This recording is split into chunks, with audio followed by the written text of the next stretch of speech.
Agora aqui no estúdio da CNN Brasil em São Paulo, o especialista em Vaticano, Railson Araújo, e também o professor de Relações Internacionais da ESPM, Leonardo Trevisan. Antes de retomar nossa conversa, vamos trazer um assunto considerado delicado para o novo Papa. Nós selecionamos e vamos colocar aqui no nosso telão algumas indicações do que pensa o Papa Leão XIV sobre os temas mais controversos da Igreja Católica. Ao comentar a possibilidade de mulheres serem ordenadas como padres, o religioso afirmou ser cético sobre os efeitos positivos dessa abertura. Ele também disse que uma das principais missões de um líder católico é a evangelização. Já em relação ao acolhimento de fiéis homossexuais, o então cardeal afirmou numa entrevista que é preciso ampliar a tenda da igreja para acolher a todos. O religioso também defendeu as decisões colegiadas dentro do Vaticano como uma forma de unificar a igreja. E ao comentar as denúncias de abuso sexual de menores envolvendo padres e bispos, Prevost adotou um tom semelhante ao do Papa Francisco, defendendo a transparência nas investigações e o apoio às vítimas. Para um jornal católico, o americano foi direto: o silêncio não é a solução. Então nós temos aqui já esses temas que talvez sejam alguns desafios que o novo Papa vai enfrentar.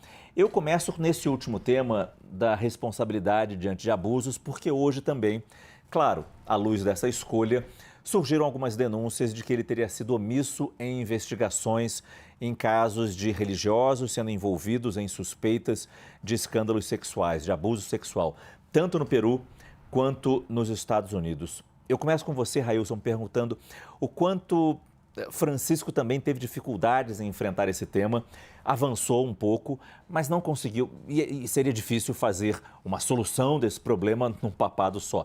Talvez não seja possível isso, mas eu pergunto, qual será o caminho de Leão XIV nesse tema específico que sabemos é tão difícil e marca tanto a Igreja?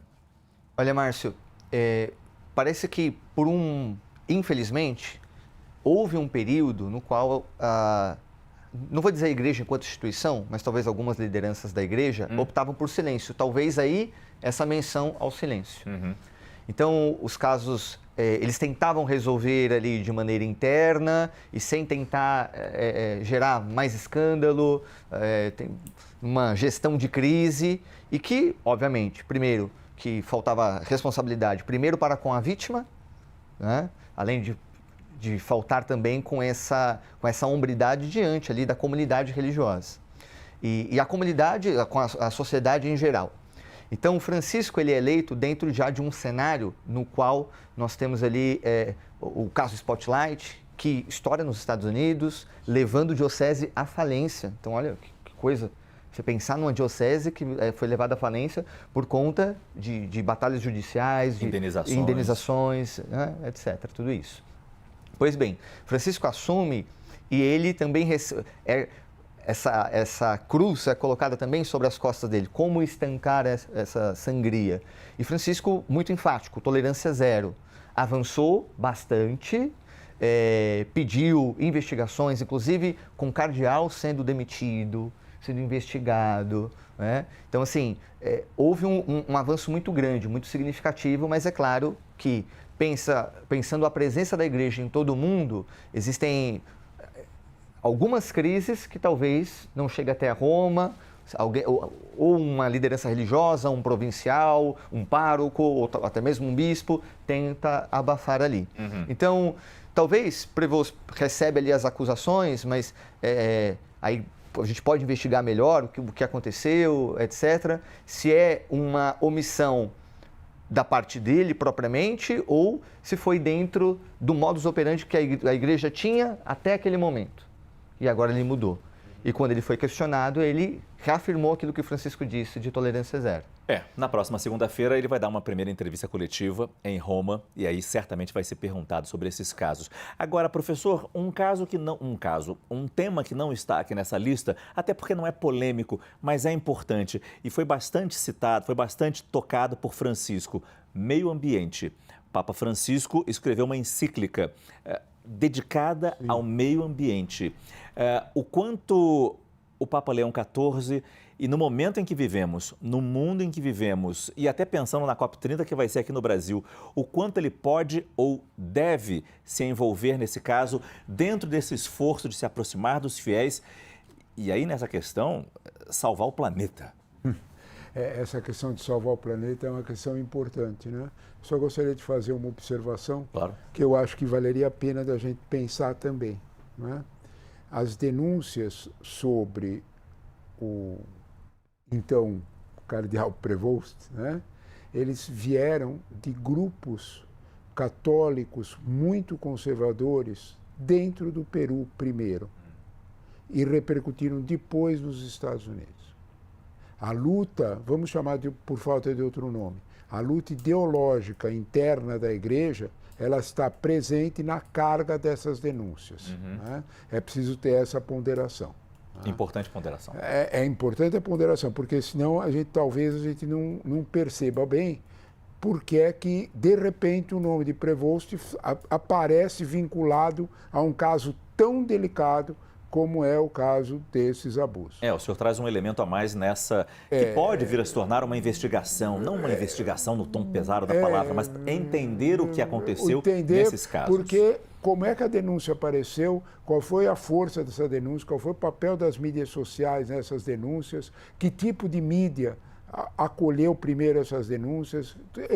Essa situação é preciso levar em conta, porque isso fica como, vamos dizer deste modo, né? Como a mancha. Né?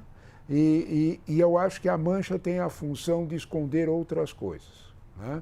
Esconder principalmente as posições que Leão XIV está adotando. Né? As posições de Leão XIV são posições em relação ao que conta para a efetividade da grande maioria dos católicos, muito sensível. Né? Ele não escolhe o nome de Leão à toa. Né? Vamos para o meio ambiente? Esse problema do meio ambiente é outro quadro semelhante. Né? Nós temos o quadro, por exemplo, sobre a realidade da COP30, né? e uma certa atenção, né? Que o Papa Francisco já vinha emprestando a toda a questão ambiental. Né? A Mãe Terra, de duas encíclicas dele, né? São sinais significativos, né? De que ele tinha um compromisso. Para o Prevost, nós não temos ainda nada muito definido, né? Porque ele nunca, com os cargos que teve, ele não tinha essa função. Né? Porém, não parece mais ou menos visível que houve uma identificação muito forte, entre outros assuntos, com o Papa Francisco. Eu desconfio que não será diferente com a questão ambiental. Pois não. Enquanto cardeal Prevost, é preciso uma relação recíproca e não tirânica da igreja com o meio ambiente. Olha. Ele tem uma sensibilidade, já tinha essa sensibilidade enquanto cardeal, não deve ser diferente enquanto bispo de Roma. A CNBB, Conferência Nacional dos Bispos do Brasil, já fez inclusive um convite para ele vir ao Brasil em novembro durante a COP30, ver se ele terá tempo na agenda e nos planos dele frente à igreja para fazer isso. Num dos pontos aqui, Railson, eu acho que eu destacaria o primeiro ponto, o ceticismo sobre mulheres no clero. O próprio Papa Francisco diz que a igreja é mãe, a igreja é irmã, mas deixa claro, mulheres nunca vão ser ordenadas padre, porque isso está escrito. Isso está escrito. Pergunto a você o quanto Leão XIV pode avançar nessa questão. Ao mesmo tempo que Francisco disse isso, não serão ordenadas, deu muitos poderes às mulheres, deu cargos às mulheres dentro da igreja. Pergunto o quanto Francisco pode avançar nisso, ou pelo menos manter esse ritmo de avanço, de evolução às mulheres frente à igreja. O Papa Francisco, quando ele era questionado sobre essa questão, ele recorria a São João Paulo II. É uma questão fechada, porque é uma questão... E por quê? Porque o João Paulo II foi o primeiro a ser questionado sobre essa questão de maneira mais profunda, já com toda a revolução da comunicação, né? Então, de maneira mais intensa. É isso que eu quero dizer. Então ele fala, João Paulo II já disse que é uma questão fechada, Bento XVI reafirmou o mesmo, então continua. Mas Francisco pediu grupos de estudos em relação ao diaconato feminino, porque é um elemento bíblico. Quem eram as diaconisas que serviam nas comunidades primitivas e o que nós podemos pensar, como nós podemos pensar esse papel da diaconisa que estava servindo lá na comunidade primitiva e como ela pode servir hoje. Além desse grupo de estudo em relação ao diaconato feminino, discutido no sínodo, que eu citei agora há pouco, Francisco também nomeou mulheres para cargos importantes, como a irmã Bambilha, que é uma freira que está à frente de um dicastério. E esta irmã estava justamente no grupo de estudo do agora Papa Leão XIV. Mencionei que ele foi abraçar aqueles que estavam na Casa Santa Marta. Já saiu uma foto dele com a irmã Natalie Beckert. Deve ser a terceira ou quarta vez que eu cito a irmã dentro dessa cobertura, porque ela é a subsecretária do Sínodo. Então, pela primeira vez, uma mulher assumindo essa função. E um abraço muito, muito significativo, de afeto mesmo, de quem se conhece. Então, penso que o cardeal Prevost agora, enquanto Papa Leão XIV, vai estar atento a essa questão da presença das mulheres dentro do governo da Igreja, mas em relação ao sacramento da ordem é uma questão fechada. Por isso que eu falo que às vezes pode ser relativa essa dimensão de é conservadora, é progressista, é moderado, porque tem a dimensão dogmática, a Igreja tem a sua dimensão dogmática. É a leitura teológica, que o sacramento da ordem é para os homens, a Igreja faz essa leitura. O que a gente vai ter que esperar, claro, são as primeiras decisões dele nesse começo de papado, que será longo. Ele tem 69 anos. E aí eu pergunto o impacto que isso pode ter, professor Trevisan, eu não digo na igreja, mas na imagem da igreja mesmo. Não na igreja em si, mas na imagem que ela apresenta. Nós tivemos João Paulo II com 26 anos de pontificado. 26 e alguns meses, né? Quase 27, meses. Isso. Papa Francisco, ele assumiu mais velho, então ele viveu apenas 12 anos como Papa. Agora, com 69 anos, tudo indica que o cardeal Prevost, Papa Leão XIV, terá um longo pontificado. Eu não pergunto em termos religiosos, mas o peso de se ter um longo pontificado frente à Igreja e ao mundo, professor. Olha, eu acho que essa tua pergunta, ela invade a pergunta anterior. É curioso, né? Ela invade a pergunta da posição das mulheres dentro do mundo religioso católico, né? O Rosso historiou um pouco isso, mas eu acho que o Papa Francisco, né, eu usaria a palavra tão leiga, espertamente, né? Espertamente, né? Ele montou uma estrutura de mudança. As mulheres não serão imediatas, e essa tua pergunta vai ser mais ou menos na mesma linha. Né? O que é que muda? E a longevidade do Papa é semelhante à questão das mulheres. O Papa Francisco deu força total e o Papa Leão XIV, já desde as primeiras palavras, apostou no mesmo sentido, na sinodalidade. O que isso quer dizer? Não é? Vamos chamar desse jeito, vamos devolver um certo poder parlamentarista para dentro da Igreja. Esse ponto é sensível. Né? A sinodalidade, o mundo dos sínodos, de aparecer e permitir que outras vozes menores falem, isto é importante. É aí que apareceu o crescimento das mulheres de que ele estava dizendo. Elas começaram a participar dos sínodos, leigos começaram a participar dos sínodos. Isso dava, vamos dizer deste modo, né, uma operacionalidade muito maior, porque nós temos que raciocinar em termos maiores. Né? Quando nós raciocinamos em termos maiores, nós temos que dizer o seguinte: esses papas que vieram de um jeito ou de outro, João Paulo XXIII mais moderado, outros mais, eles comungam ou não comungam com os princípios do Concílio Vaticano II? Essa é a questão. O Concílio Vaticano II diz que a Igreja não é... Qual é a síntese do concílio? Né? A Igreja não é só dos cardeais, não é só de cima, não é só dos pequenos príncipes. A Igreja é de todos, são todos filhos de Deus.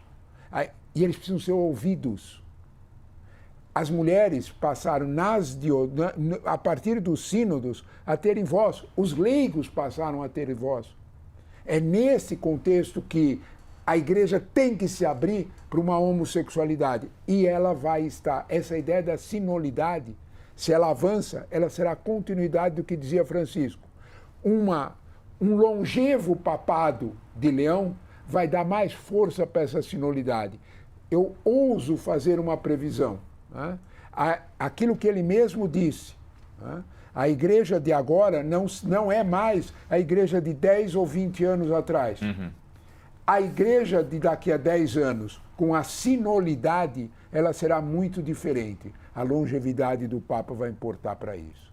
Um outro ponto que a gente vai ter que ver como será o comportamento de Leão XIV é na questão política. Um perfil na rede social X, que seria do novo Papa, fez críticas ao vice-presidente dos Estados Unidos, J.D. Vance, em fevereiro deste ano. A publicação atribuída ao nome do então cardeal Robert Prevost diz o seguinte, abre aspas, J.D. Vance está errado. Jesus não pede para ranquearmos nosso amor pelos outros, fecha aspas. O texto da postagem vem do título de um artigo de opinião publicado por uma teóloga num jornal americano que critica a abordagem do governo Trump em relação aos imigrantes. Não foi possível confirmar se a conta é de fato do agora Papa Leão XIV. E aí, naturalmente, a pergunta que eu tenho a vocês é, e começo com você, Railson, como é que vai ser a atuação política de Prevost à frente do Vaticano? Eu entendo o uso da palavra polêmica, mas eu vou usar uma palavra bíblica aqui. Como teólogo, vou recorrer ao instrumento de estudo. Eu penso que, na verdade, é uma fala profética. É uma fala profética. Independente de qual seja o partido ou o espectro ideológico do candidato, de quem exerce o cargo em questão. Existem falas que levantam muros e não constroem pontes, para fazer referência também ao discurso de Papa Leão XIV hoje, mais cedo. Esse tipo de mensagem pode ser rebatido com essa atuação profética.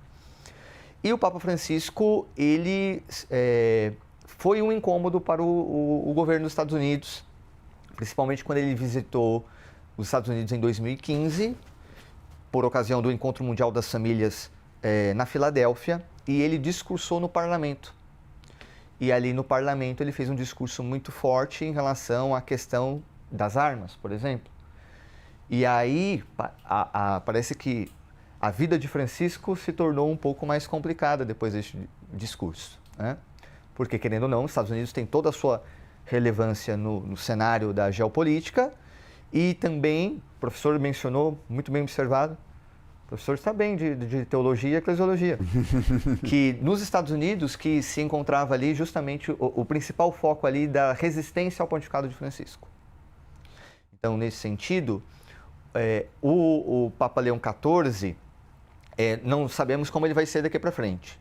Eu acho que ele vai ser bastante cauteloso, tanto vocês devem ter reparado, obviamente, o primeiro discurso dele, preparado, ele lê o discurso. Uhum. Francisco falou de improviso. Sim. Será que vai ser a tônica do pontificado? Todas as vezes ele vai falar com um discurso pronto, não vai falar de improviso? Enfim, porque vamos ver como que vai ser a relação do Papa Leão XIV com o governo dos Estados Unidos. Enquanto o cardeal Prevost continua sendo profético. Enquanto o Papa vai deixar de ser profético? Penso que não. E o nome Leão não é à toa. Quem é o Papa Leão XIII? É o Papa da Rerum Novarum, que no contexto da Segunda Revolução Industrial vai sair em prol dos direitos dos trabalhadores. Uhum.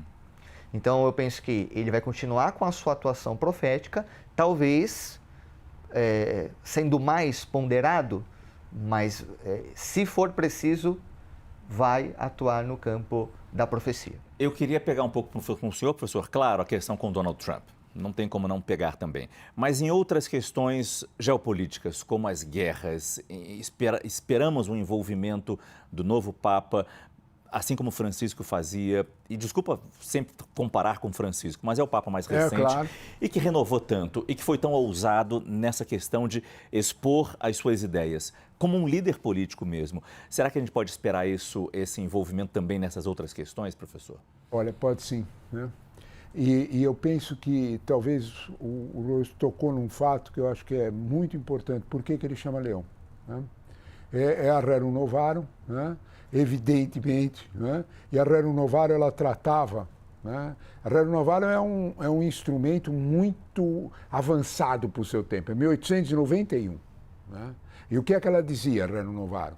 Basicamente, ela dizia que era preciso ter um outro tipo de ligação entre governo, igreja, sindicato e pessoa. Lembrando, só para fazer um parênteses, ele começou o papado dele em 1878. Ele fazia críticas à escravidão. Isso. Lembrando que o nosso país, por acaso, ainda havia escravos Ainda havia aqui. escravo. Né? Eu temo, né, que talvez nós não estamos prestando muita atenção, e você me corrija se eu estiver errado, às origens teológicas dele. Uhum. Ele é um agustiniano. Agustiniano é aquele que quer a salvação pela obra e não a salvação pela fé só. Esse é o ponto. A ação política dele de enfrentar o Vence é a ação política do agustiniano de raiz, vamos chamar desse jeito. Né? Que diz o seguinte, olha, não adianta só rezar. Qual é a obra? É isso, é importante. Lê as confissões do Santo Agostinho. Né? Então, quando você olha para essa realidade, talvez a gente tenha que prestar atenção de que o puxão de orelha em Vence, né, ele veio porque Vence usou um registro católico, né, para dizer que você deve cuidar primeiro dos seus filhos e não dos estranhos. E ele Vence, usava isso para dizer, olha, como católico, por causa disso, eu quero os imigrantes fora daqui. O Prevost, né, então ainda cardeal, né, assinou essa mensagem, dizendo, o senhor está errado. Não é nesse sentido, não. Né, porque eu acho que aí falou o agustiniano. E eu temo que o agustiniano, que tem como princípio a paz, a ideia de comunidade, vai olhar para a Ucrânia, vai olhar para Gaza e vai dizer para eles, vocês vão continuar a negar a ideia de comunidade? E a voz do Papa vai ter muita força. Railson, nós temos 30 segundos e eu queria uma mensagem sua final sobre essa eleição, sobre essa escolha, sobre esse conclave. Com muita alegria que a gente acolhe o novo Papa, a tradição católica vibra, porque na nossa tradição, o Papa é um pai. Então, nós estamos muito felizes, com uma alegria enorme. E eu penso que é um nome que pode nos ajudar bastante na dimensão da unidade, uma unidade interna, para dar testemunho e produzir frutos para falar de unidade fora. O mundo precisa dessa mensagem de unidade. E essa mensagem de unidade vai nos ajudar na construção da paz. Assim nós chegamos ao fim desse programa especial. Leão XIV, o novo Papa. Agradecendo muito Railson Araújo, especialista em Vaticano, Leonardo Trevisan, professor de Relações Internacionais da ESPM. Agradeço também ao Frei que nos acompanhou no começo do programa, Frei Maurício Manosso Rocha. E claro, agradeço também a sua companhia. Uma ótima noite. Pense bem, pense CNN.